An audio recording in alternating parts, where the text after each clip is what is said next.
सार रूप में हम पहले की बात करके इस प्रसंग को आगे बढ़ाएंगे।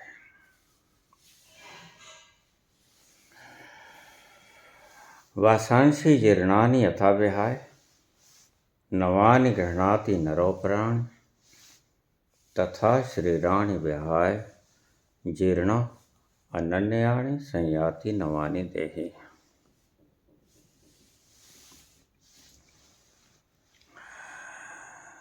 तीन चीज़ों का मैंने जिक्र किया। सबसे पहले आत्मा, वह स्थिर है, अचल है, निष्कंप है, उसकी कोई यात्रा नहीं। समग्र ब्रह्मांड में, अस्तित्व में वह भरी पड़ी है। वो तो आत्मा हो गई। परमात्मा कह लो, आत्मा कह लो।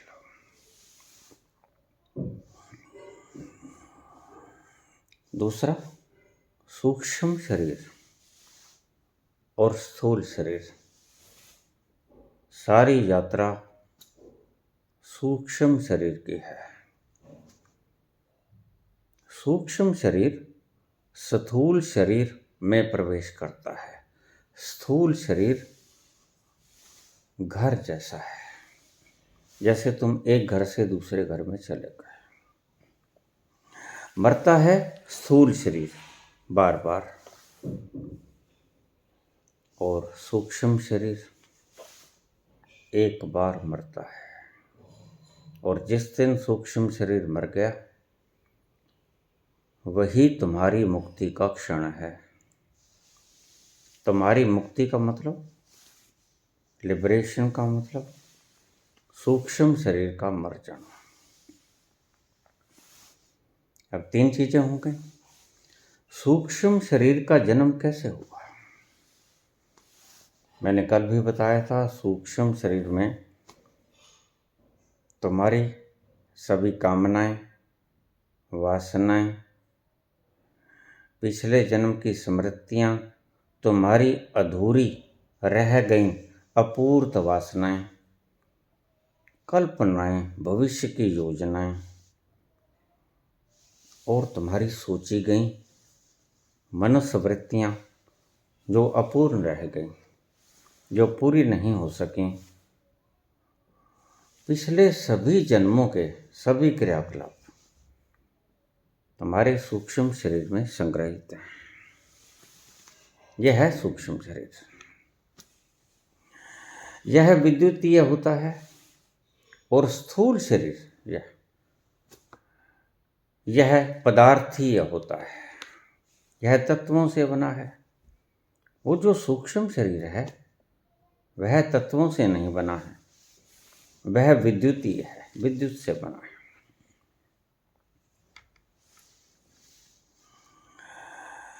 अब हम आगे चलें। आत्मा साक्षी है, आत्मा दृष्टा है, आत्मा शक्ति का भंडार है। जैसे थर्मल पावर स्टेशन, वहाँ से हम शक्ति लेते हैं। हम यानी सूक्ष्म शरीर।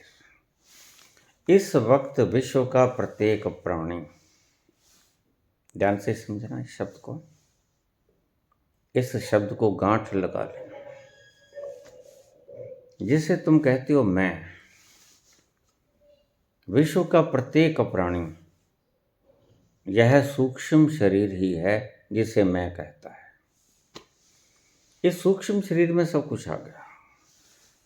काम भी आ गया, क्रोध भी आ गया, मोह भी आ गया, पिछले जन्म की संस्कार भी आ गए, प्रारब्ध कर्म भी आ गए। सब घुल मिल गया और सबका इकट्ठा समूह यह सूक्ष्म शरीर है। सारी साधना इस सूक्ष्म शरीर को गलाने की साधना है। स्थूल तो सिर्फ हमारा लिबास, वासांसि जीर्णानि। ये कभी जवान होता है, कभी बच्चा होता है, कभी मर जाता है। इसकी दशाएं बदलती रहती हैं। सूक्ष्म शरीर की दशाएं भी बदलती रहती हैं। कुछ कर्म भोग लिए, कुछ नए जुड़ गए, कुछ कर्म शेष रह गए, कुछ आगे करने की योजनाएं बना ली। घटता बढ़ता रहता है सूक्ष्म शरीर भी, लेकिन अंततः यह जो यात्रा है, यह ना तो स्थूल शरीर करता है, ना आत्मा करती है, यह सूक्ष्म शरीर करता है। भगवान कृष्ण ने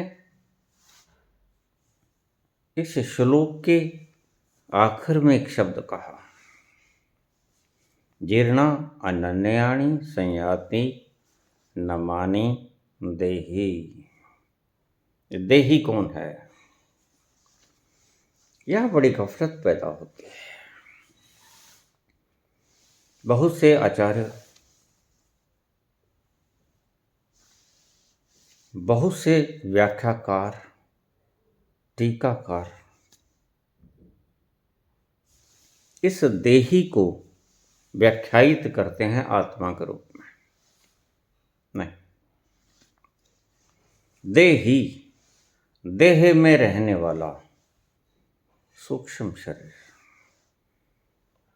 यहां थोड़ा सा आप नोट कर लेना बात को, देही आत्मा नहीं है। आत्मा किसी देह को धारण नहीं करता, इसलिए वो देही नहीं। फिर सुन लो, आत्मा किसी देह को धारण नहीं करता और किसी देह को छोड़ता भी नहीं, इसलिए आत्मा देही नहीं। देही कौन? बस एक ही बचा, सूक्ष्म शरीर देही है, जो देह में जाता है और देह को छोड़ता है, जो देह में निवास करता है, घर बदलता है, वह देही है। ठीक, तो चलो हम आगे चलें।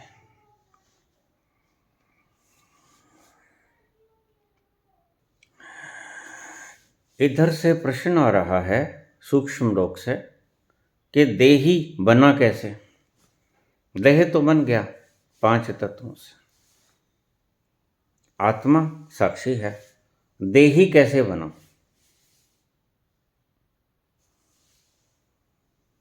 बड़ा सुंदर सवाल है। मुझे उम्मीद नहीं थी कि यह सवाल कोई पूछेगा, लेकिन कमाल के आत्माएं हैं। सभी वासनाओं का, इच्छाओं का, अभिप्साओं का, आकांक्षाओं का, कल्पनाओं का, स्मृतियों का ढेर देही है। मैंने कहा यह बना कैसे? तो एक शब्द सुनिए, है तो शेयर। मैं अकेला ही चला था, जानिबे मंजिल मगर। मैं अकेला ही चला था, जानिबे मंजिल मगर। लोग साथ आते गए और कारवां बनता गया। सूक्ष्म शरीर की रचना पत्थर से शुरू हो जाती है, थोड़ा थोड़ा जुड़ता रहता है, जुड़ते जुड़ते जुड़ते जैसे जैसे नए शरीर में जाता है। पत्थर से पेड़, पेड़ पौधों से चलने वाले जीव जंतु, जीव जंतु से यूनिसेलुलर, मल्टी सेलुलर, फिर आगे बढ़ता बढ़ता 2 पाए, 4 पाए। मैं अकेला ही चला था, जानिबे मंजिल मगर। लोग साथ आते गए और कारवां बनता गया। सभी शरीरों में जैसे निर्माण हुआ, पत्थर से समझने वाली चीज है, बहुत काम आएगी आपके, सभी गुत्थियां खुल जाएंगी आपके।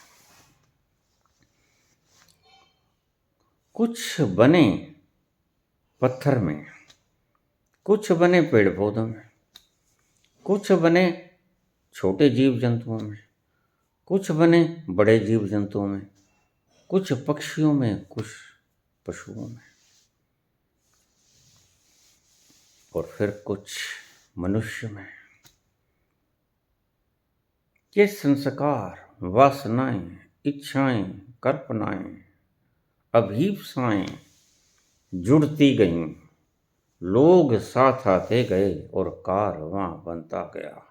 आज हम इस पोजीशन में, एक एक करके जुड़ता गया सब।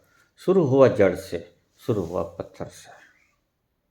यह काफिला विशाल है, आज भर गया है सब। शुरू हुआ पत्थर से, छोटा सा काफिला नहीं था, छोटा सा एक जर्रा था, सूक्ष्म शरीर किसी वक्त। और जैसे जैसे देह बदलती गई, जैसे जैसे देह बदलती गई, वैसे वैसे देह ही बदलता गया। शब्दों को बड़े गहरे से समझना। मैंने देही कहा है सूक्ष्म शरीर को, आत्मा का इसमें कोई मतलब नहीं। आत्मा तो सिर्फ ऊर्जा प्रदान करने वाली शक्ति, सर्वव्यापक, सर्वशक्तिमान, सर्वज्ञ बिखरी पड़ी है सारे संसार में, अस्तित्व में उसी का ही अस्तित्व है। उसे आत्मा कहते हैं, उसकी बात ही नहीं है यहाँ। फिर कह देते हैं कृष्ण ने आत्मा शब्द क्यों भरता, क्यों प्रयोग किया। देखिए, कृष्ण की वेला में शब्दावली थोड़ी कम थे, उदाहरण भी कम थे, इतनी तरक्की नहीं की थी साइंस ने भी। आज तो हमारे पास बड़ी उदाहरण है। हम कंप्यूटर की उदाहरण दे देते हैं, हम एआई की उदाहरण दे देते हैं, हम और बहुत सी चीज़ों की उदाहरण दे देते हैं, लेकिन उस वक्त नहीं थी वो उदाहरणें। तो जितना था उससे ही काम चलाना पड़ा। तो कृष्ण ने शब्द इस्तेमाल किया आत्मा, मजबूरी है। जितने शब्द उपलब्ध होंगे तुम्हारी डिक्शनरी में, वैसे ही शब्द प्रयोग करने पड़ेंगे वक्त के अनुसार। आज बहुत कुछ उपलब्ध है आपको उदाहरण देने के लिए, और आज से 50 साल बाद आज से भी ज़्यादा शब्द होंगे। हम जो नहीं बोल पाए, हम जो उदाहरण नहीं दे सकते हैं आज, वह 50 साल बाद आने वाले ज्ञानी आपको उदाहरण दे देंगे, क्योंकि तब वो चीज़ें मौजूद होंगी। आज वो उदाहरण नहीं हैं, लेकिन आज वो उदाहरण हैं जो कृष्ण के ज़माने में नहीं थे।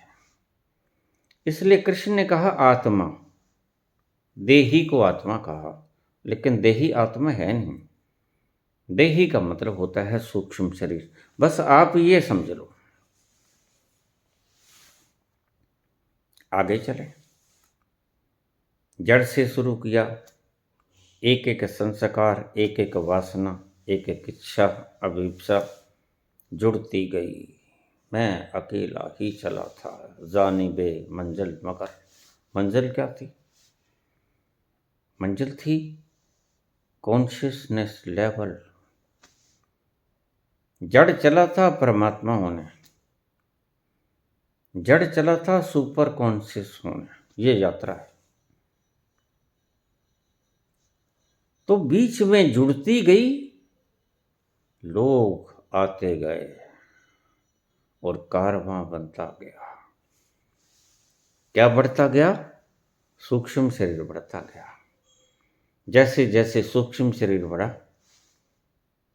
वैसे वैसे काफिला बढ़ा। जैसे आज तुम्हारी इच्छा जहाज खरीदने की है, हेलीकॉप्टर खरीदने की, कार खरीदने की तो आम ही इच्छा है तुम्हारी।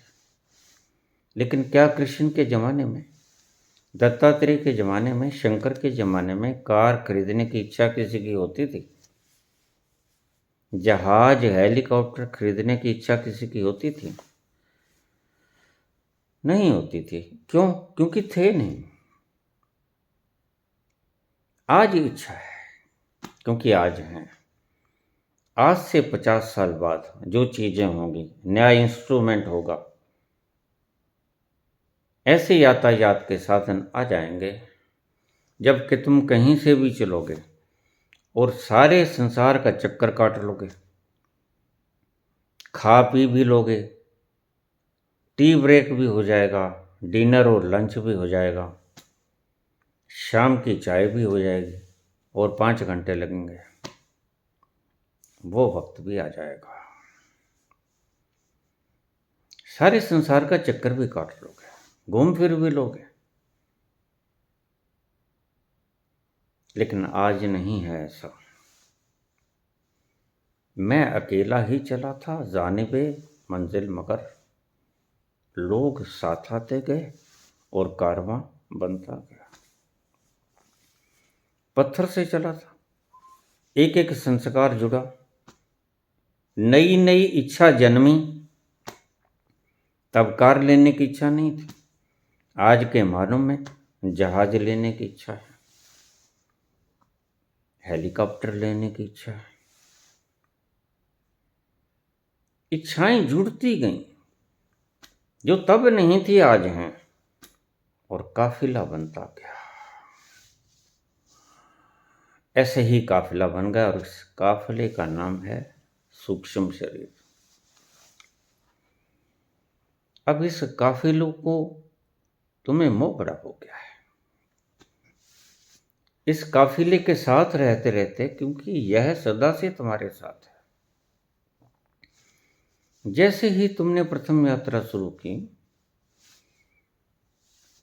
पत्थर से परमात्मा की यात्रा शुरू की, पत्थर से थोड़ा सा संस्कार तुम्हारा जुड़ा, हल्का सा शरीर बना तुम्हारा सूक्ष्म, वहां से सूक्ष्म बढ़ता गया, पेड़ पौधों में आए तुम, सूक्ष्म शरीर, पेड़ पौधों से तुम गए अमीबा में, यूनिसेलुलर, मल्टी सेलुलर,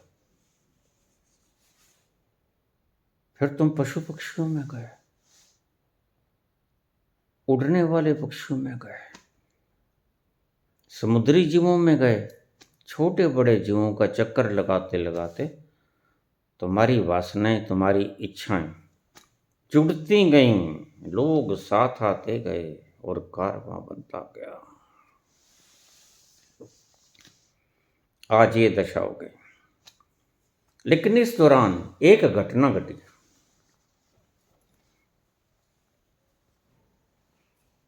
वो घटना क्या घटी कि तुम भूल गए कि तुम हो कौन। शुरू शुरू में तुम्हें याद था, थोड़ा सा, हल्का सा, पत्थर से शुरू हुई, एक छोटा सा जर्रा, कण से भी बहुत छोटा, सूक्ष्म शरीर का तुम्हारे साथ जुड़ा, तुम आगे गए। ये कण से शुरू हुई यात्रा है, कण से विराट तक। ये यात्रा कण से विराट तक की यात्रा है। जब तुम पत्थर में थे तो कण से शुरू हुई यात्रा धीरे धीरे बढ़ती गई, फिर तुम वृक्षों में गए, पेड़ पौधों के बाद तुम जीवों में गए, जीवों के बाद तुम बड़े जीवों में गए, और फिर आखिर में मानव जामे में आ गए। सर्वश्रेष्ठ जामा तुम्हें मिल गया, जिसमें बुद्धि भी है और जिसके यंत्र बड़े शानदार हैं। प्रत्येक जीव के किसी न किसी यंत्र में कमी है। एक चीज की कमी तो है, बुद्धि नहीं। मानव जितनी बुद्धि नहीं है, ये तो कम है, बाकी और भी चीजों में बहुत कमी है। आखिर में तुम्हें मानस का चोला मिला, लेकिन मानस का चोला आते आते तुम्हारा सूक्ष्म शरीर विराट हो गया, विशाल हो गया, और सूक्ष्म शरीर भी विशाल हो गया, और तुम्हारा मोह, तुम्हारी लिप्तता भी विशाल हो गई। धीरे धीरे तुमने समझ ही लिया, जो कण से चला था आज विराट हो गया, वही मैं हूं। तो मनीष का ये प्रश्न बड़ा प्यारा है, शायद कोई ना करता, लेकिन एक नया आयाम दे दिया तुमने आज एक प्रश्न करके। कण से विराट की यात्रा धीरे धीरे बढ़ता गया, धीरे धीरे सूक्ष्म शरीर भी बढ़ता गया, साथ साथ चलो मेरे, और धीरे धीरे तुम्हारी लिप्तता भी बढ़ती गई। कण के साथ तुम्हारा जुड़ाव हुआ पहले दिन, फिर 2 कण हुए, फिर 3, फिर 5। जैसे जैसे कण बड़ा होता चला गया, वैसे वैसे तुम्हारी लिप्तता बड़ी होती चली गई। आज कण बड़ा विशाल हो गया है, बड़ा विराट हो गया है, उसे तुम मैं कहते हो। इसमें बहुत सी वासनाएं हैं, बहुत से विचार हैं, भावनाएं हैं, बहुत सी ऐसी इच्छाएं हैं जो दमित रह गईं। बहुत कुछ भोगना चाहा, बहुत कुछ होना चाहा, नहीं हो सके, दबाना पड़ा। और आज तुम इतने विराट हो गए, तुम्हारा सूक्ष्म शरीर ही तुम हो। किसी का भी सूक्ष्म शरीर उसका होना होता है, ये समझ लेना तुम। जिसे हम विजातीय द्रव्य कहते हैं, इस शब्द को नोट कर लेना। साइंटिफिक भाषा है, साइंस पढ़े लोग तो समझ गए होंगे, लेकिन तुम्हें थोड़ा सा धीरे धीरे समझाऊंगा मैं। यह फॉरेन मटेरियल है, यह विजातीय द्रव्य है, और इसको गालना, इसको समाप्त करना, इसको वैनिश करना ही मुक्ति है। यह चिपक गया तुम्हारे साथ, और इसका मोह भी चिपक गया, क्योंकि मोह बड़ा पुराना है, संस्कार बड़ा पुराना है। यह संस्कार बन गया, और इतना गहरा संस्कार बन गया कि चेपी हो गया, चेपी। यह उखाड़े से उखड़ता नहीं।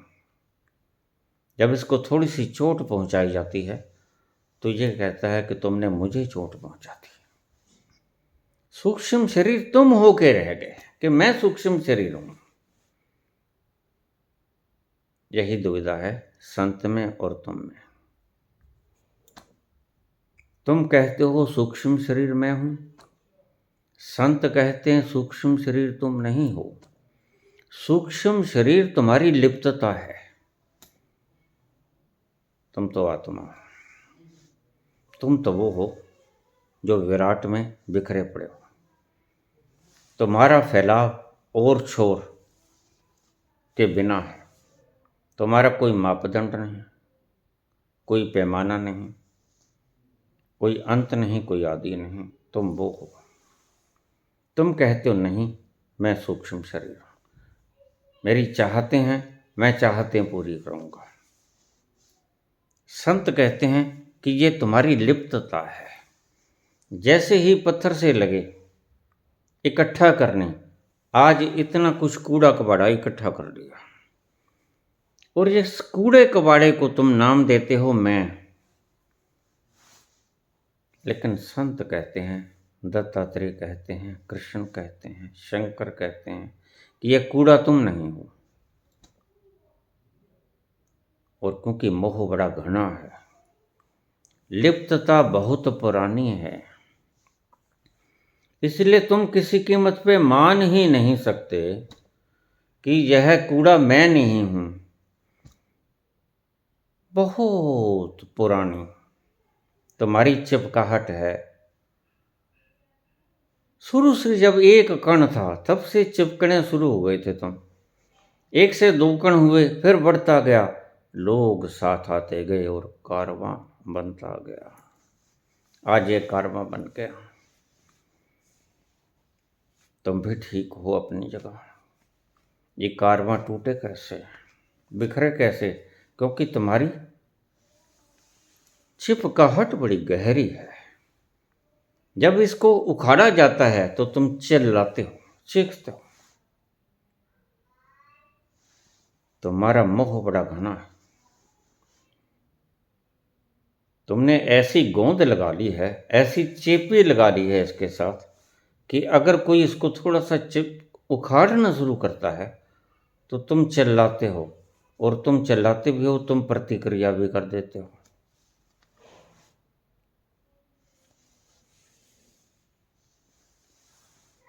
क्योंकि संत कहते हैं you are on mistake, you are in illusion, तुम गलती पे हो, तुम भ्रम में हो। संत इसे उखाड़ने की कोशिश करता है। क्यों करता है? क्योंकि यह फॉरेन मटेरियल है, और फॉरेन मटेरियल सदा ही दुखदाई होता है। तुम डॉक्टर से पूछो, यह जो कैंसराइटिस के होते हैं अणु, यह फॉरेन मटेरियल होते हैं, इनकी आवश्यकता नहीं होती, लेकिन ये तुम्हें तंग करते हैं, दुख देते हैं।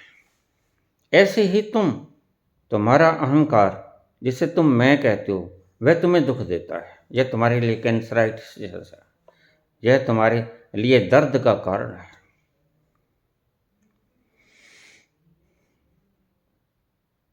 संत क्यों इसको तोड़ना चाहते हैं? तुम्हारी चिल्लाहट के कारण। तुम चिल्लाते हो, बाबा मैं दुखी हूं, बाबा मेरा बच्चा बीमार है, बाबा मेरी माता बीमार है, मेरे मामा को ठीक कर दो, मेरी माता का ख्याल रखो, वो मर चुकी है फिर उसका ख्याल रखो। तुम्हारा मोह घना है, गहरा है, टूटे से टूटता नहीं। संत क्या करे बेचारा, संत को दया बड़ी आती है। दया क्यों आती है? क्योंकि वो भी किसी दिन इसी पोजीशन में रहा है, और वो जानता है तुम्हारा दुखड़ा, और वो ये भी जानता है कि इस दुखड़े से तुम मुक्त भी हो सकते हो। लेकिन उसके जो बस में है वो जब करता है तो तुम उसे करने नहीं देते। यह तुम्हारे कैंसराइटिस की सर्जरी करना चाहता है, और तुम उल्टे प्रतिक्रिया करते हो, गालियां भी निकाल देते हो, कमेंट्स भी कर देते हो, भला बुरा भी कह देते हो। कबीर कहते हैं अगर तुमने किसी की सर्जरी करनी हो तो भला बुरा तो वो कहेगा, लेकिन सर्जन भले बुरे का ख्याल नहीं करता। सर्जन का एक ही उद्देश्य होता है कि कैसे तुम्हें इन सेल्स से मुक्त कर दूं, जिनको हटाना आवश्यक है, जिनके कारण तुम दुखी हो, जो दर्द का कारण है।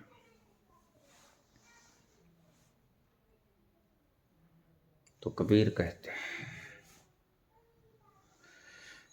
भला बुरा सबका सुन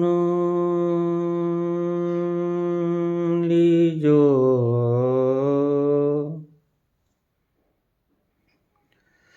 भला बुरा सबका सुन लीजो, कर गुजरान गरीबी में, मनड़ो लाग्यो मेरो राम, फकीरी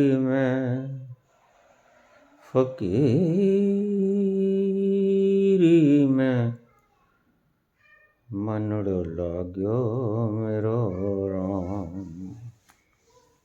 कबीर कहते हैं तुम्हें सर्जरी तो करनी पड़ेगी, भला बुरा भी कहेंगे लोग, तुम्हारी चपत भी मार सकते हैं।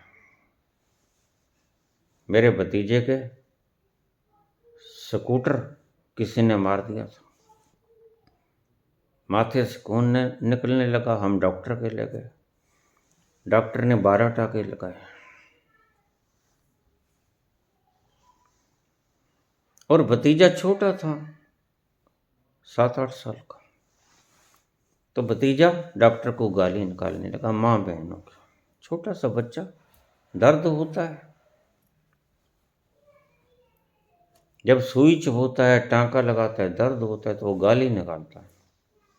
ऐसे ही तुम भी करते हो। तुम्हारा घाव डॉक्टर ठीक करना चाहता है और तुम गाली निकालते हो। ये कमेंट्स जो तुम भद्दे भद्दे कमेंट कर देते हो, ये तुम्हारी गालियां ही तो हैं। या तुम ज़्यादा ज्ञानी बन के करो या तुम मूढ़ बन के करो। तुम अभद्र भाषा का प्रयोग करो, तुम भद्र भाषा का प्रयोग करो।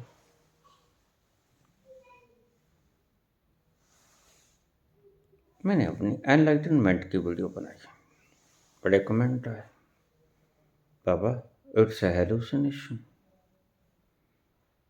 मैंने उसको फ़ोन लगाया, बेटा पक्का है? आई मीन इन हेलुसिनेशन, लेकिन आई एम इन एक्सटेसी, परम आनंद में भी हूं मैं। क्या हेलुसिनेशन में अखंड धारा आनंद की होती है? बाबा ये तो मुझे पता नहीं, but you are in hallucination. कोई साइकोलॉजिस्ट रहा होगा। तुम ज्ञानी बन के, बड़े ज्ञानी बन के कमेंट करो या मूड बन के कमेंट करो। सीधी गाल भी निकाल देते हैं कई लोग, सीधा चलते हैं। चलो, हमें सब कुछ बर्दाश्त करना पड़ता है। कबीर कहते हैं, भला बुरा सबका सुन लीजो, कर गुजरान गरीबी में, मनड़ो लागो मेरो राम फकीरी में। जिसका मन फकीरी में लग गया, जिसके भीतर शहद की बारिश होने लगी, मिठास ही मिठास झरने लगा, वो तुम्हारी गालियों की परवाह नहीं करेगा। हर पल हर घड़ी तरंगे बरस रही हैं आनंद की, वो विचलित नहीं होने देंगे इसे।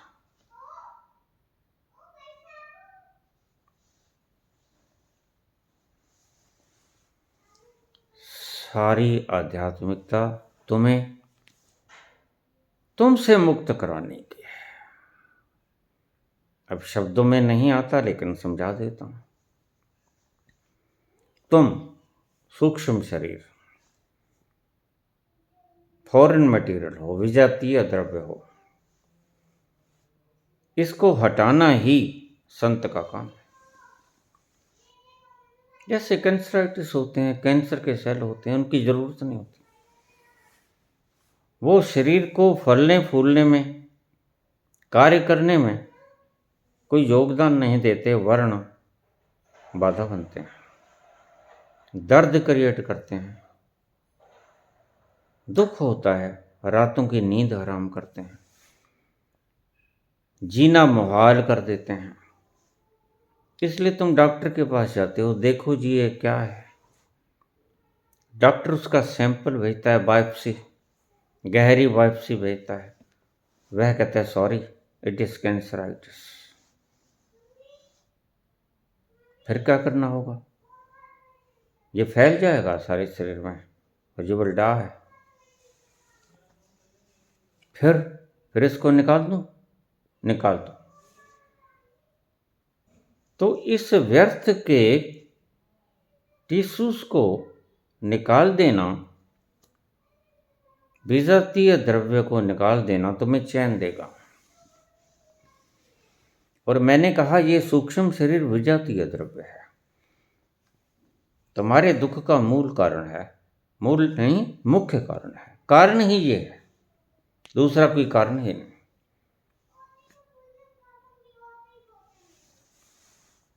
जब तक इसको नहीं हटाओगे तब तक तुम दर्द से कराते ही रहोगे। तुम बेचैन, फिक्रमंद, चिंताग्रस्त, तनावग्रस्त, न दिन को चैन न रात को नींद। तुम्हें कहीं आराम नहीं मिलने वाला। आराम कब मिलेगा? जब ये सूक्ष्म शरीर का, जिसकी आवश्यकता नहीं है, देखिए इसकी आवश्यकता नहीं है, यह फॉरेन मटेरियल है, यह पहले दिन से ही तुम्हारे संग चिपक गया है, बढ़ता गया बढ़ता गया, और आज इसने ये रूप ले लिया कि तुम्हारा जीना मुहाल कर दिया। अब इसको हटाना इसलिए मुश्किल है कि जन्मों जन्मों का तुम्हारा चिपकाहट का संस्कार है इसके साथ। यह तुम्हारे फैमिली मेंबर जैसा हो गया है, ऐसा नहीं, बल्कि यह तुम जैसा हो गया है।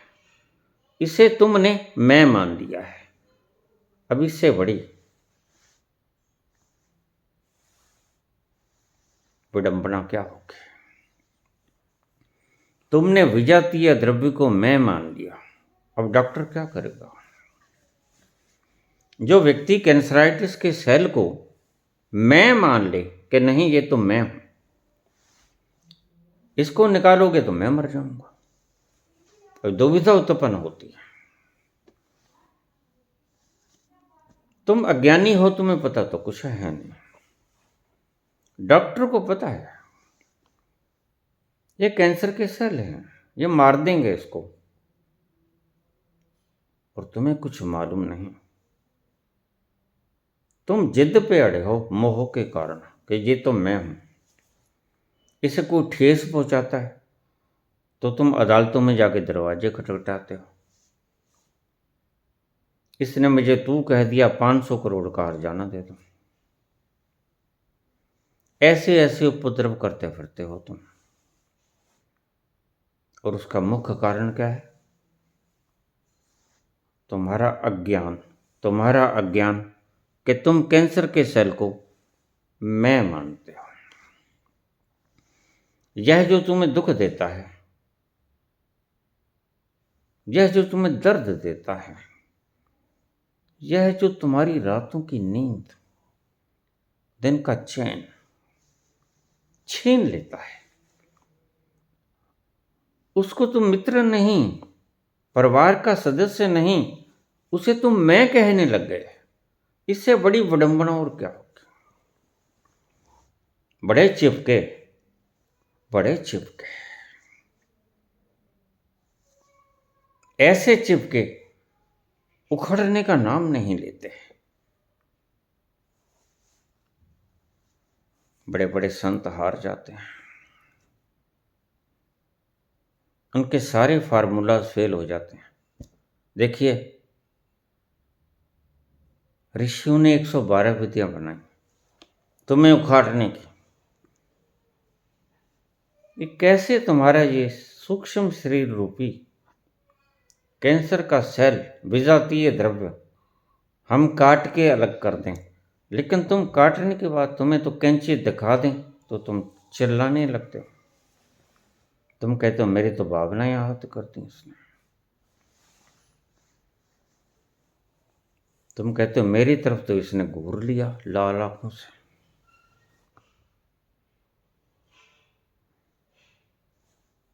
तुम बेसिर पैर की बातें और तर्क देते हो, जिन दलीलों में कोई दम नहीं होता वो दलीलें तुम देते हो। यही रोग है। अब क्या करें? जब कोई व्यक्ति जहर को अपना भोजन मानने लगे तो कोई क्या करे? कोई कुछ नहीं कर सकता। ऐसी आपातकाल की स्थिति आ गई है आज तुम्हारे पे। सारी मानवता दुखी है, सारी मानवता रो रही है, पीड़ित है। सुविधाएं हैं, सुख लगता है, लेकिन है नहीं। अब है, क्षण बर्बाद नहीं होगा। तुम फंस गए हो दुविधा में। न तुम इधर के हो, न तुम उधर के हो। तुम भीड़ के बीच में फंस गए हो और तुम्हें निकलने का कोई मार्ग सूझता नहीं। तो संत एक ही बात कहते हैं, शास्त्र एक ही बात कहते हैं कि ऐसे विपद काल में एक ही टेक है, क्या? गुरु।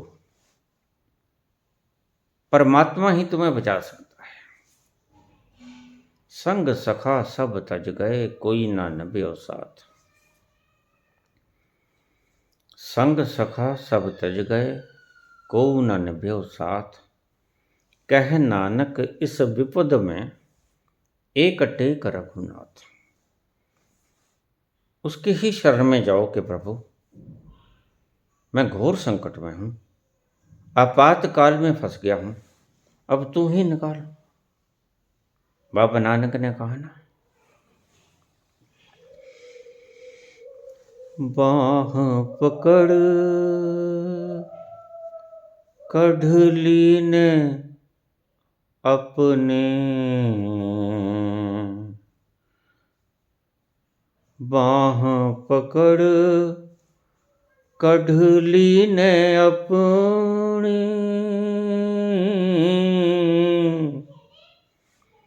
बाह पकड़ कढ़ लीने अपने। ग्रह अंधकूप ते माया, ठाकुर तुम सरनाई आया। ठाकुर तुम सरनाई आया।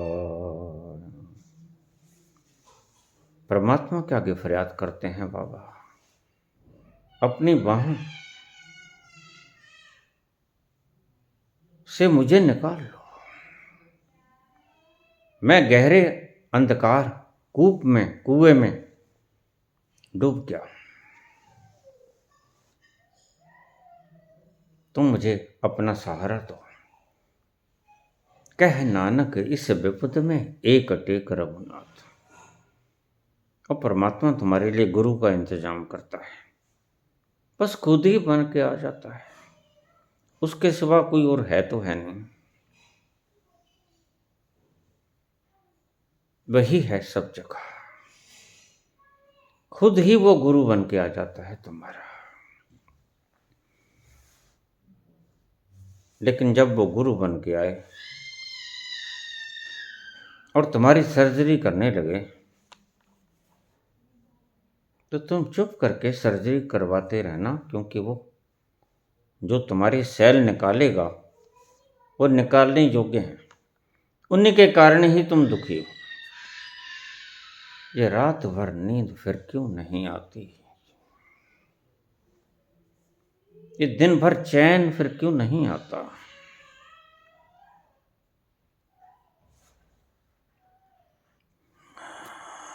कोई उम्मीद बर नजर नहीं आती, कोई उम्मीद बर नहीं आती, कोई सूरत नजर नहीं आती।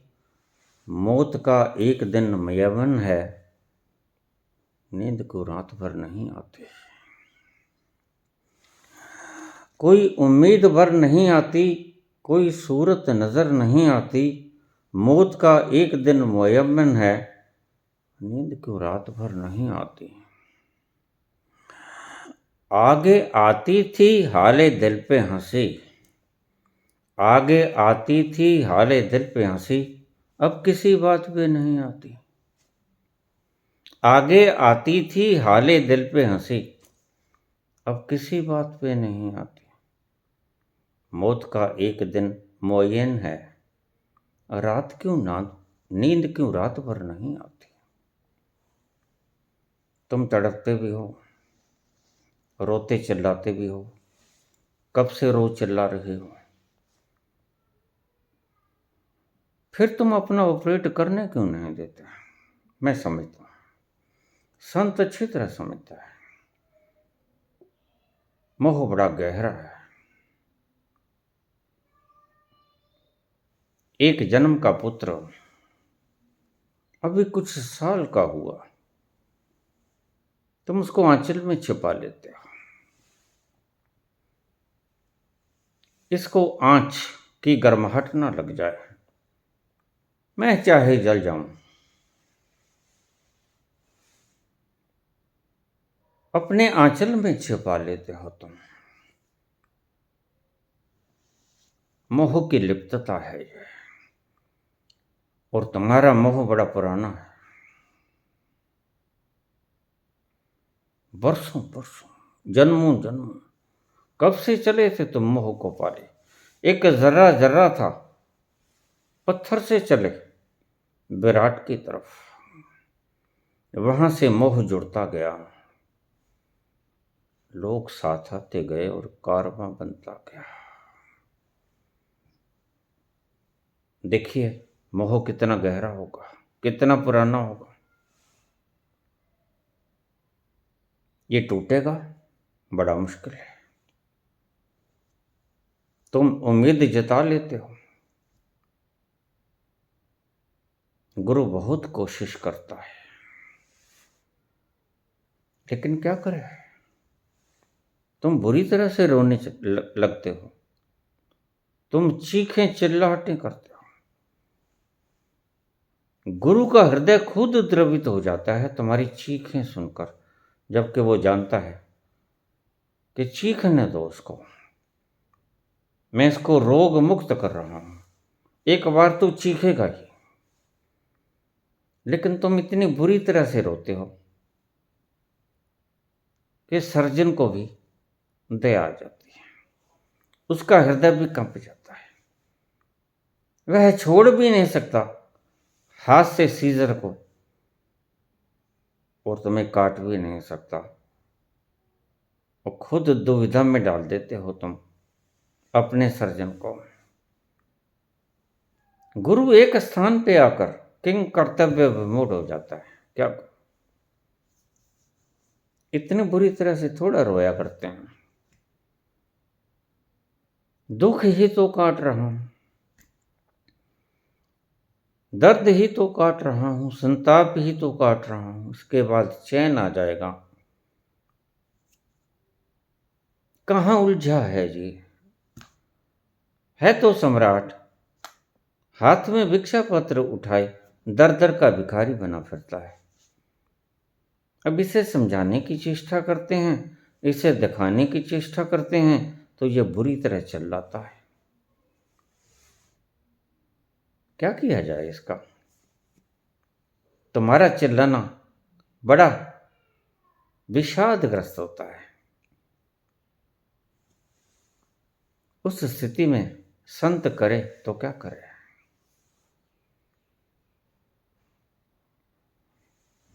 बड़े साज छेड़े, बड़े गीत गाए, लेकिन तुमने ना कोई साज समझा, ना कोई गीत समझा, तुमने तो अपना दुख और दर्द जो चिपकाहट को हटाने में लगता है, गुरु पाड़ता है तुम्हारी चिपकाहट को, उस पोस्टर को जो दीवार से चिपका हुआ है जन्मों जन्मों से, और तुम्हारी चीखें उतनी ही गहरी हो जाती हैं, गुरु भी द्रवित हो जाता है। गुरु वैसे भी संत हृदय नवनीत समाना, वैसे ही पिघला हुआ होता है बेचारा। तुम्हारी करुण पुकार, तुम्हारी चीख चिल्लाहट इतनी इतनी बुरी तरह से रोते हो तुम,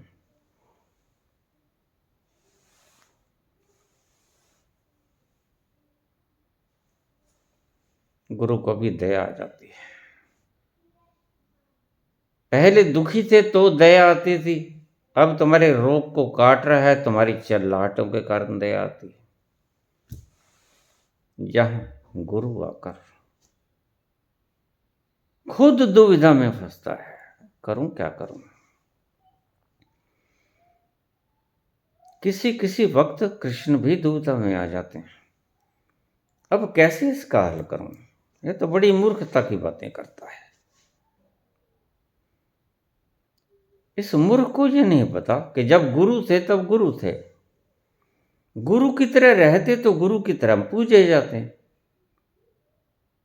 अब दुश्मन की तरह सामने खड़े हैं तो गुरु की तरह कैसे पूजे जाएं। भीष्म पितामह जब दादा की तरह थे, और दादा की तरह ही रहते तो पूजे जाते, लेकिन आज दादा की तरह नहीं खड़े, मेरे दुश्मन की तरह खड़े हैं, मुझे मारने के लिए खड़े हैं। तो फिर दादा की तरह पूजा कैसे हुए इनकी? यह अर्जुन समझ नहीं सकता। और कृष्ण समझाने में करीब करीब सब युक्तियां इस्तेमाल कर लेते हैं, भीतर से तो माथा पीट लेते हैं कृष्ण,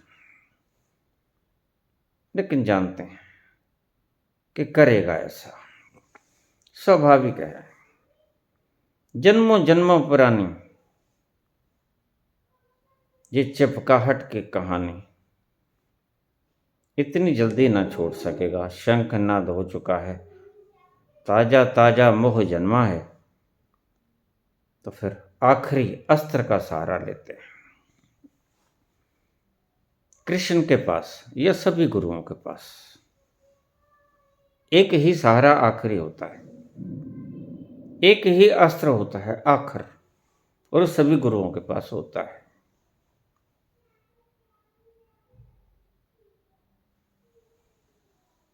फिर वो फेंकते हैं। शक्तिपात, शक्तिपात से उसे पता चल जाता है कि वह है कौन, और यही जड़ है तुम्हारे दुखों के। गुरु जिसे काट रहा है वह उसे ही काट रहा है जो तुम्हें गलत समझे बैठे हो। वो तुम्हारे भ्रमों को काट रहा है, तुम्हें नहीं काट रहा। तुम समझते ये हो कि वह मुझे काट रहा है, तो गुरु को तुम्हें ये समझाने के लिए बातों से तो तुम समझते नहीं, लातों से भी तुम नहीं समझते, तो फिर समझाने का एक ही रास्ता बचता है। तो कृष्ण वो ही फार्मूला आजमाते हैं, शक्तिपात करते हैं। इसको दिखा तो फिर और क्या हो सकता है, ये है कौन? शक्तिपात करते हैं। जैसे रामकृष्ण ने विवेकानंद को उसका आपा दिखा दिया।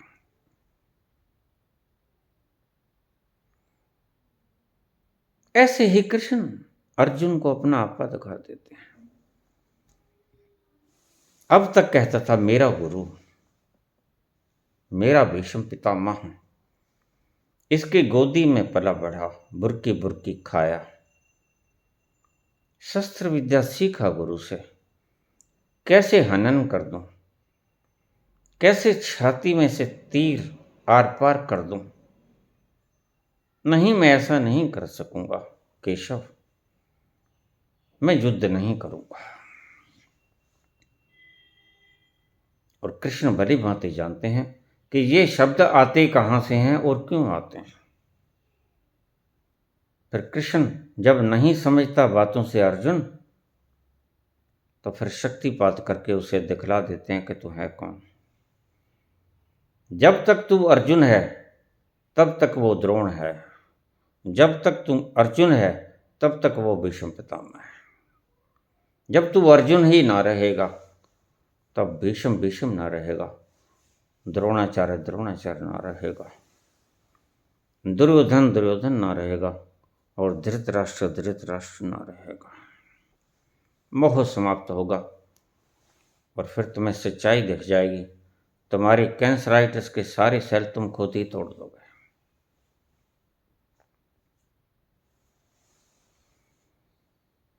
फिर सर्जन की आवश्यकता नहीं पड़ेगी, फिर तो तुम ही अपने सर्जन खुद बन जाओगे। तो जब शक्तिपात करते हैं तो अर्जुन दो शब्द बोलते हैं, बड़े प्रसन्न होते हैं अर्जुन। सत्य को देखकर कौन प्रसन्न नहीं होता। सत्य सभी बेड़ियों को खोल देता है, सभी बंधनों को तोड़ देता है, तुम्हें भार मुक्त कर देता है, तुम निर्भार हो जाते हो। और निर्भार अवस्था में जो उद्गार निकलते हैं कृष्ण अर्जुन के मुख से, अर्जुन कहते हैं स्मृतिर्लब्धा, मुझे याद आया, नष्टो मोह, मेरा मोह नष्ट हो गया। मैं जिसे गुरु समझता था द्रोण, तो तभी तक समझता था जब तक खुद को अर्जुन समझता था। हे भगवान, आपने बड़ी कृपा की, आपने अनंत अनंत कृपा की। आपके पांव की धूलि की रच अपने माथे से लगाने को दिल करता है। तुमने बड़ा उपकार किया मुझे कंपते हुए को, तुमने वास्तविकता दिखाई। नष्टो मोहा, मेरा मोह नष्ट हो गया। इल्यूजन गॉन, समृतर लब्धा, याद आया। Remember myself, who am I, मुझे मेरा आपा याद आया। मैं हूं कौन, इसका पता चला।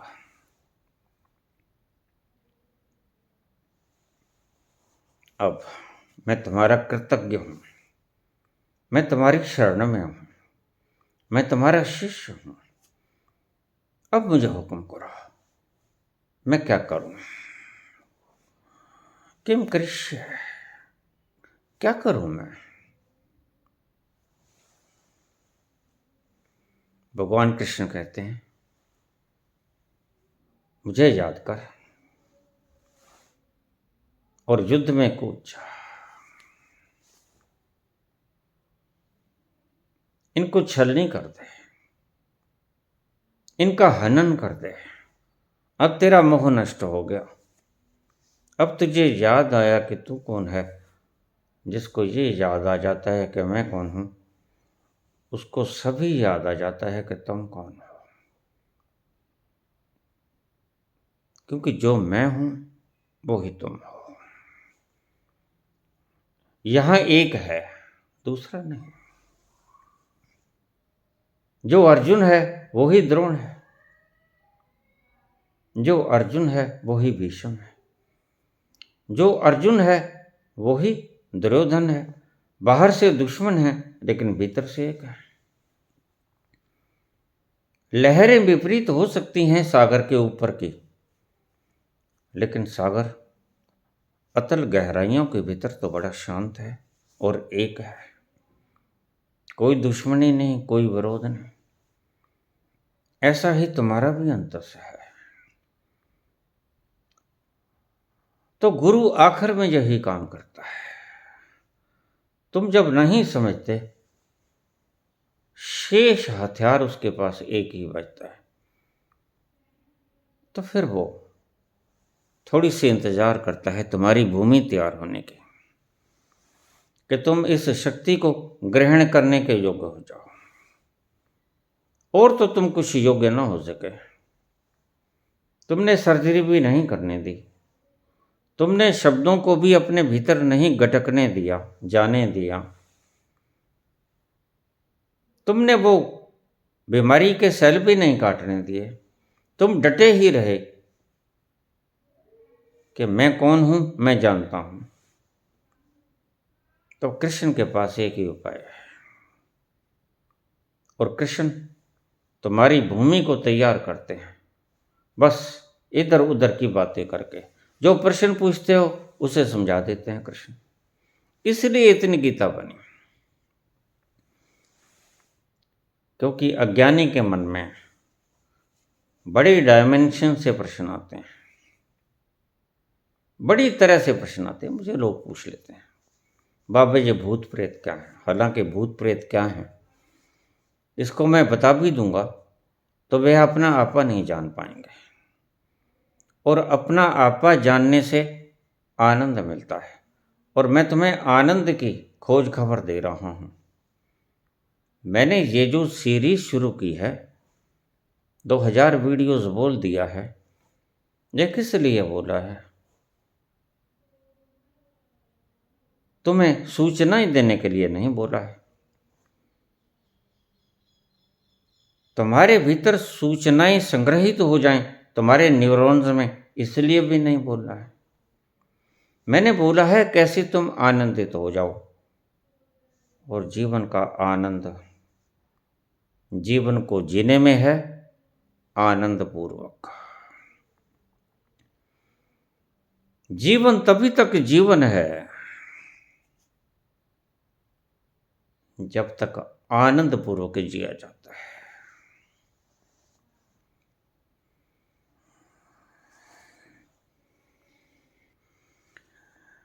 जीना उसका जीना है, जीना उसका जीना है, जो औरों को जीवन देता है, मधुबन खुशबू देता है। जीना उसी का जीना है जो औरों को जीवन देता है। कृष्ण को आनंद मिला, कृष्ण बांटते हैं जीवन को, कृष्ण ही बांट सकते हैं जीवन को, और उसी का जीना जीना होता है जो खुद पहले जीना सीख जाए।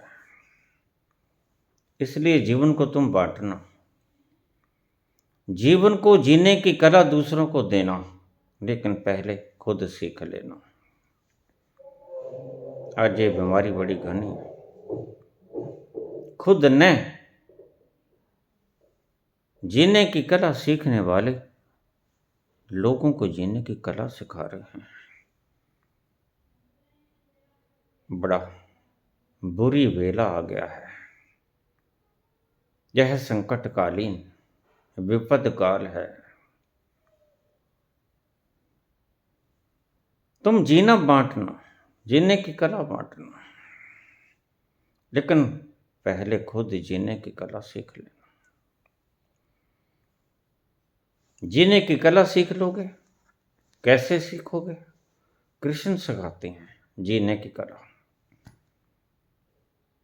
उस तल पे पहुंच जाओ जहां जीवन है,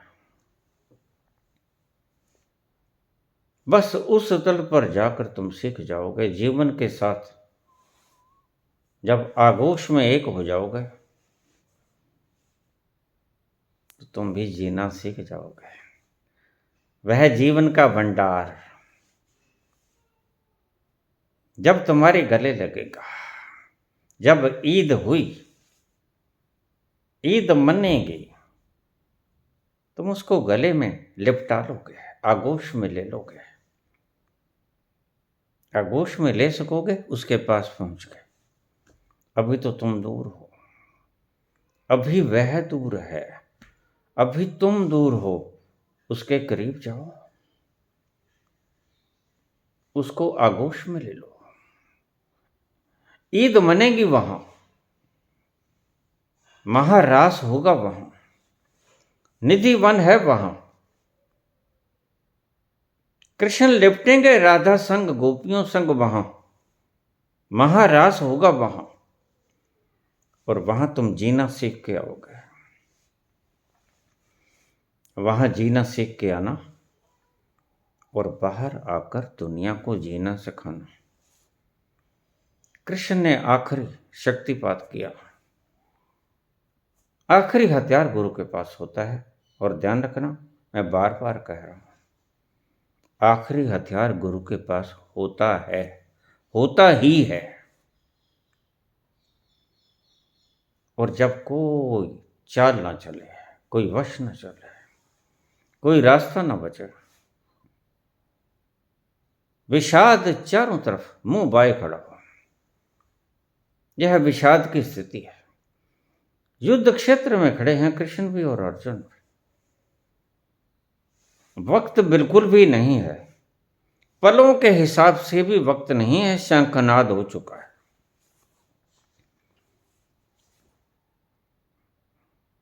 अब इंतजार कब तक करेंगे? अगर इधर से कोई तीर न चला तो विरोधी पक्ष अपने तीर चलाना शुरू कर देगा। फिर क्या करेगा अर्जुन? ना भाग सकेगा, फिर तो मरना पड़ेगा। तो कृष्ण इस अद्भुत विपत्ति काल को देखकर अपने अंतिम अस्त्र का इस्तेमाल करते हैं, शक्तिपात। शक्तिपात उसे फेंकते हैं उसके ऊपर, और पल भर में जान लेता है अर्जुन कि मैं कौन हूँ। जब पल भर में अर्जुन जान लेता है कि मैं कौन हूँ, तो पल भर में ये भी जान लेता है कि दूसरे कौन है। यही है मूढ़ता। तुम्हें ये नहीं पता कि तुम कौन हो, और इसलिए संत तुम्हें कहते हैं नो दाई सेल्फ, अपने आप को जानो। हु आर यू, तुम हो कौन, भला कि आखिर तुम हो कौन। और जब तुम खुद को जान जाओगे तो अर्जुन के ये 2 शब्द बोलोगे, समृतिर्लब्धा नष्टो मोहः। श्री कृष्ण गोविंद हरे मुरारी,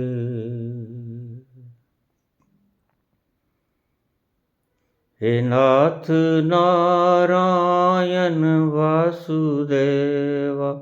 श्री कृष्ण गोविंद हरे मुरारी, हे नाथ नारायण वासुदेव।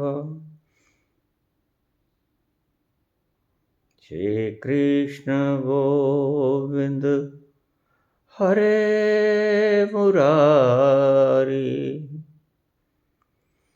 हे नाथ नारायण वासुदेव।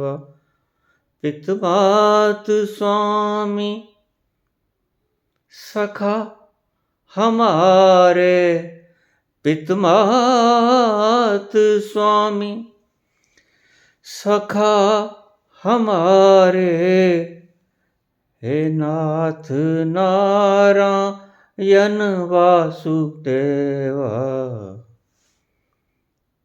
श्री कृष्ण गोविंद हरे मुरारी, हे नाथ नारायण वासुदेवा, हे नाथ नारायण वासुदेव।